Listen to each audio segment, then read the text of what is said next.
جھوٹی حدیثیں گھڑ گھڑ کے یہاں لوگوں کو بے وقوف بنانے کا عمل، اور پھر اس پر وہ ساری بشارتیں فٹ کرنے کا عمل، جیسے بے وقوفوں کا یہ کام ہے، مفاد پرستوں کا یہ کام ہے۔ تو اس طرح کی فضول اور لغو کام کرنا کہ جی بس جنت ہمارے لیے ہے، یہ جنت صرف کنٹرول لائن سے اسی طرف ہے۔ 34 کروڑ مسلمان جو ہندوستان میں رہتا ہے اس کے لیے جنت نہیں ہے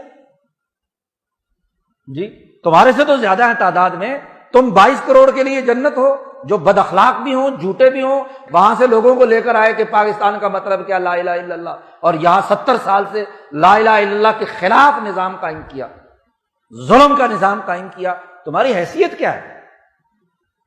ظالم متکبر، دین کی توہین اور مذاق اڑانے والے، وہ کسی ہندوستان سے لڑنے کے قابل ہیں؟ کیا صلاحیت اور استعداد ہے تمہاری؟ اللہ اور اس کے رسول کی آیات کے خلاف تمہاری اسمبلیوں نے، تمہارے مارشاء اللہ کے زمانے میں آئینی اور قانونی دفعات موجود ہیں جو قرآن کی نصوص قطعیہ کے سرے سے خلاف ہے۔ طلاق کا قانون قرآن کے مقابلے پر ہے، وراثت کا قانون قرآن کے علی الرغم ہے، سود کی پورا کا پورا نظام قرآن کی تعلیمات سے علی الرغم ہے، پھر دعویٰ ہے کہ ہم غزوہ کریں گے۔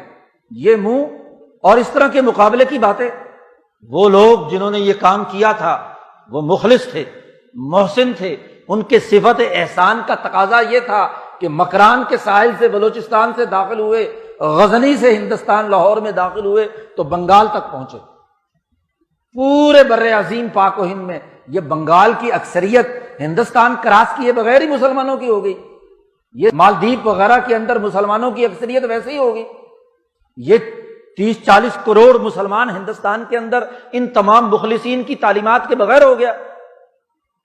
غضب خدا کا کہ لعنت جہاں پڑنی چاہیے وہ غزوے کے ٹھیکیدار بن رہے ہیں۔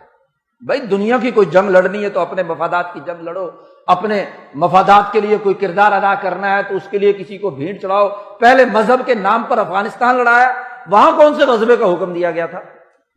یہاں جتنے بھی حکمران طبقے ہیں، جتنے مولوی، جتنے پیر، جتنے لیڈر، جتنے جرنیل، جتنے ججز، جتنے سیاستدان ہیں، ذرا 40 سال پہلے ان کی حالت دیکھو اور آج دیکھو، وہ ذرا اپنی منی ٹریل تو ثابت کریں کہ ان کے پاس یہ دولت کہاں سے آئی، کون سی جدی پشتی وراثت ان کے پاس تھی، کون سا ان کے پاس محنت مزدوری تھی جس کے نتیجے میں یہ اربوں ڈالروں میں کھیل رہے ہیں۔ احتساب کے نام پر تماشا لگا رکھا ہے، احتساب اسے کہتے ہیں۔ احتساب تو بے لاگ ہوتا ہے، یہاں اوپر سے لے کر نیچے تک ہر پارٹی، مذہبی ہو یا غیر مذہبی، ججز ہوں، جرنیل ہوں، یہ صحافی جو 25-25 لاکھ کے ایک گھنٹے کی تنخواہیں وصول کرتے ہیں، ذرا ان کی منی ٹریل بھی تو تلاش کرو۔ سینکڑوں پر چلنے والے آج کروڑوں اور اربوں میں کھیل رہے ہیں، یہ کہاں سے آیا؟ کون سے قانون اور ضابطے کے تحت آیا؟ تمام فقہاء نے لکھا ہے کہ کسی محنت کا وہ معاوضہ، کسی کاروبار کا وہ نفع جو غبن فاحش ہو وہ ناجائز اور حرام ہے، محنت کے بقدر ہوتا ہے۔ وہی صحافی بیچارہ جو ساری جگہ سے رپورٹیں اکٹھی کر کے لے کے آتا ہے، اس کو 20,000 تنخواہ، اور اینکر پرسن 25 لاکھ روپے وصول کر لیتا ہے، کس چیز کی؟ کس قانون کے تحت؟ دنیا کا کون سا قانون اور ضابطہ ہے کہ یہ طبقاتی محنت کا نظام بنایا جائے، محنت کش کے حقوق پر ڈاکہ ڈالا جائے اور سرمایہ پرستوں کے مفادات کے لیے کردار ادا کیا جائے؟